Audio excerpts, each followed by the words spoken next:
Hey everybody, and welcome to Bravely Default 2. I am currently 10 hours into this game, and I kind of wanted to give you some thoughts, some viewpoints, and some other things that I kind of figured out throughout this thing. The first thing that most people are probably asking themselves is this game good? Short answer, yes. But longer answer for some people. If you are a fan of classic JRPGs where you're doing turn-based battles, this game is absolutely for you. If you're more toward the action-oriented games, no, this game is not for you at all. If you don't like grinding, don't pick up this game. It's not good for any sort of grinding or JRPGs. This game is also really hard, and that's saying something because I will say that I actually put this on easy because I heard it was so hard. And while easy is, frankly, easier than the normal, I have had situations where I've either died or almost came about dying, and battles are long, like so long. So if you are the type of person who doesn't like long battles and you don't like to grind, this game is totally not for you. However, if you're the kind of person who likes turn-based battles in which you go ahead and fight different enemies, yeah, this game is absolutely for you. Keep in mind, I'm 10 and a half hours into this. This is actually the first area in the game. So when I'm doing this, I'm gonna be so overpowered, honestly. So if you're looking at this and be like, oh, this is not as hard as what you need to be, it's because I'm overpowered. Because I'm not supposed to be in this area. I didn't want to spoil any other areas for you if that's the case. This game follows the mechanics of Bravely Default 1, which I did play a short amount of time. I don't remember ever finishing it. And I don't know anything about Bravely Second Layer, so take that as you will. In this game, you have a pretty cool battle system, and this battle system is something that actually helps the game and hurts the game all at the same time. The battle system has a brave system where you can use more than one turn at a time and hit your enemies for different things. I mean, I could heal, I could steal, I could do all these things. By the way, a little late on this, but spoilers on potential jobs that we see in the game. So when you are braving, you might notice that whenever I braved, I got a -3. I would actually have to wait 3 turns before that character was able to go to the next turn. Oh, I think I changed into a side quest. I guess we'll pause for a second here and talk about the side quests. Now, some of the side quests in here are very much hit and very much miss. There are character side quests kind of like this one here that brings more to building the characters that you have. And then there's really bad side quests. There are side quests where you literally have to run from point A to point B to point A to point B all over again, and it is ridiculous, some of the side quests that they have you do. But the character side quests are really good. You get to know about the characters, their motivations, things like that. Those are really great things. Now, I totally segued past what I was supposed to in order to share with you that in that moment. But let's get back to the battle system. So I can either brave, which means that I can take 3 of my turns away. So the next time that a character goes, like for instance here, I went 4 different times, I have a -3. So I will take 3 turns before I can play this character again.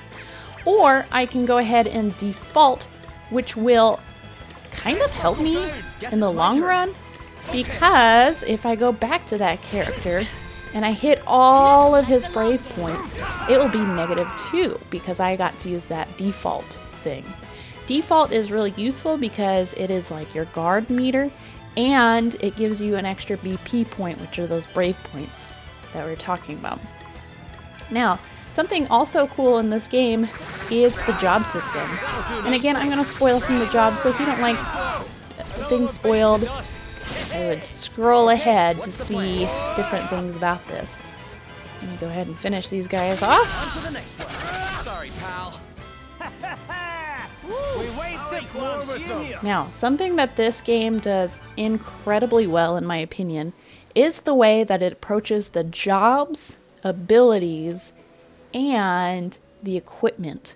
So here are your different jobs. I've unlocked quite a few at this point in time. You start with the freelancer, the black mage, and the white mage, and then you accumulate the other ones throughout your journey. And it's kind of cool because as you're leveling your character up, you're also leveling up the jobs. Now the jobs have different benefits to them. You can have the black mage, which of course is going to do magic abilities. You can have the white mage, who's going to cure, and you can have different party members get progressively better at each one, or you can keep them at the same. You can set a main job and a sub job, and while your sub job won't increase in XP as you're using it, you can still use the abilities that you have unlocked. So a lot of times I'll put myself as a white mage because I am able to go ahead and heal people while I can do quite a bit of damage, which gives you a lot of different opportunities to fight. It gives you a lot of change. Like for instance, if I don't want her to be in this class, I can change her immediately. And she can be my white mage. She can be my black mage if I need it to be. And then each skill set has an actual thing when it comes to the equipment that is supposed to be equipped with them. So if I go up to your equipment, you can see that this character here has an iron bow. If I go ahead and click it, you can see that each item has a different skill rating for this particular job. So I've got D's for the daggers and the swords, C for the axe, A's for the spears and the bows, and then the mithril staffs I can have a C on. And that does change quite a bit. So if I do here, I will actually do more damage with a spear than I can on an axe, or I am more capable of it with this character. But if I change my characters, this character here is a completely different character. So you can see that he has an A for his daggers, and then look at that with all of his other skills. So you have to go ahead and equip each time that you are switching your jobs in order to make sure your character is at the best that they can be. Now there is a thing to equip the recommended equipment, which I actually haven't tried because I just love things like this. Something also cool to note is when you're switching a job and you're switching out which item to be, there's an actual weight to it. So you don't want to overload your character. Overloading your character basically keeps them from going super fast on their turns. You don't want to do that. You want to make sure that you are underweight. And each class has a different weight class. Each class has their different stats. And it's really kind of cool how they want to approach that. Also, when you're going through your jobs, there are these special green things here. And the green things are abilities, which you can then unlock and post to your character. So on this character here, I've unlocked an ability for my new class, and it says it's raw power. So I can go ahead and I can look at what the ability is. Maybe I want to switch this out. So if I equipped raw power, every use of the brave command increases physical attack by 10% until the end of the turn, which is huge if I'm going to do a really hard-hitting character. So I might actually want to put that on this character here, but I do also have things like I can see how many treasure chests are on the map, or I can see where the dungeon is and different maps and things like that. Bringing us to the maps. These maps are actually pretty huge. This first area here, let me see if I can pull up the map. This first area here you will see is the Halcyonia.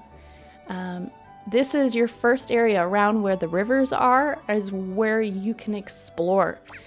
you can actually go ahead and go to different spots that I don't know if you get them from side quests or what they're actually wanting you to do, but you can go and get different items, and the items are pretty cool. I'm gonna fight this enemy. I've never seen him before. Uh-oh, story quest. I'm gonna skip that so we don't spoil any of that. This'll be a piece of cake. So the map lets you explore and get different items. Now, here's the thing about items. Items are either really helpful or really useless to me. I haven't found a very big way of figuring out the items. A lot of the specialty items I haven't used, and I don't know if it's because I am indeed playing on easy mode, or if it's because I just don't find a use to them. You can have this item here, magnifying glass, that does pull up, you know, what the beast is weak to, or you can just use a skill that you've learned. So this Fenrir is weak to ice and bow type things. So I'm going to go ahead and make sure I can attack him with those items. I think this is a sub-boss that we're fighting. Now, while I'm fighting this, let's talk about the side quests again. Because the side quests, like I said, are either very cool, like this is a side quest, I'm doing pretty much a sub-boss battle, or you're literally going from point A to point B. There is a quest on here that has been driving me crazy, because the quest is basically like, take this lunch to my husband, who is quite a distance away, and then you give it to him and he's like, oh thanks, I forgot my fork. So you have to go back to his wife, get the fork, and give it to him, and then he's like, oh hey, I forgot my flask, and so you have to go back to his wife. It's over and over and over again. And the sad part about it is those quests, they give you items or money. And I haven't seen a real use for those items or money. Just because, you know, I don't use them. Now that's not to say that you won't use them. It's just, they're kind of worthless. See, this guy right here, he has a blue bubble over him, so he's got a side quest for us. Let's see what he's going to give us. He says to obtain some potions, which is just a fetch quest. Oops. Which is just a fetch quest. I mean, I'm so over the fact that these are what our quests are. And I get mini ethers out of them, which are useful. Those are probably one of the most useful items in here, but there's just no point in doing the side quests. I don't see the side quests. I'm going to go back into the first town that you see, and this is going to show you one of the best features of the game, and that is the artwork in this game. It uses kind of like a watercolor art style, and you can really see it in the towns. It even has a panoramic view, so you can look and see how just absolutely gorgeous this is. They've really taken some inspiration from other games I've seen around, and you know, use their own style that they've already had in order to make this just absolutely gorgeous. I love looking at this map. It's amazing. Now, I have played this game 10.5 hours, and I've played quite a bit on the TV and quite a bit on the handheld. One of the questions I always have when coming up with Switch games is the game good on a Switch? Because there are some games that have some frame rate problems or just drops in any sort of, you know, visuals or any of that. And I haven't really seen any changes. There has been a couple frame rate drops, and that's when I get into kind of like that little lull into the battle. I've gotten a couple frame rate drops, but for the most part, I haven't really gotten anything adding to it. So the Switch handheld section is actually really well done. This game also has a decent story. I won't spoil too much on it because, I mean, I really haven't gotten into it anyway. But you follow this character, Gloria. And Gloria is a princess, and she is tasked for getting these 4 crystals of light. And she basically says, hey, if I don't get these crystals, we're all doomed. She saves this character here, Seth, unless you name him something else. And Seth basically agrees to go with her, basically because he really doesn't. He's kind of bored. He doesn't know where to go. I don't know what to do. I really don't know what his motive is. But you also meet these 2 characters here, Elvis and Adele, very early on. Like, you get all 4 of your characters extremely early on. And Elvis and Adele are seeking different things. Elvis is seeking basically what Gloria is seeking. I don't know his reason yet. And Adele is seeking a sister, I think. I think she's seeking her sister. And basically on your way, you see some evildoers, and you fight the evildoers, and that's as much as I got. Now, I have gotten into a part of a story where it was actually kind of a twist. Like, I didn't see it was coming, and it was a good twist. And it makes me want to continue playing the game, but I'm not really interested in it.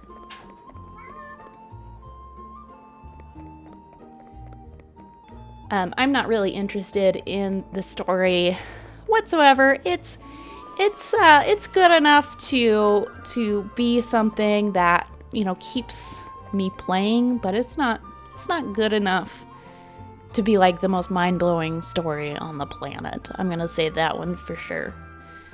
But yeah, I actually really do enjoy this game. I love the battle system, which is what drew me to this game in the first place. I'm a huge fan of turn-based battles, and the artwork and the exploration makes it worth it for me. This is gonna be fun. So I would actually recommend this game to those people who are similar to me in that they love turn-based battles. I love having to figure out what I'm gonna do on my turn. It's a big giant strategy thing for me, and I love games like this. For the last little second, I just want to give you a major tip, okay? At the beginning of the game, Gloria has kind of a bodyguard called, I think, Sir Sloan. And Sir Sloan joins you in your battle for a little bit. I'm not going to spoil too much. For a little bit. We all know what's going to happen. Sir Sloan is so overpowered. So if you really want to do well in this game and you don't mind grind at the beginning. I think I was level 10 at the beginning. I would just run around this first area with Sir Sloan, and I would just grind and grind and grind. And there's some other areas with stronger enemies. I would grind. I would be level 10. I had halfway through all of my jobs that I had unlocked, and it's helped me out tremendously. And with that grind, I've been able to get through the boss battles, but they've still taken me a long time. If you want any other tips on this game, I'd be happy to share with you, but I've taken too much of your time already, so thank you so much for watching, and I'll see you next time.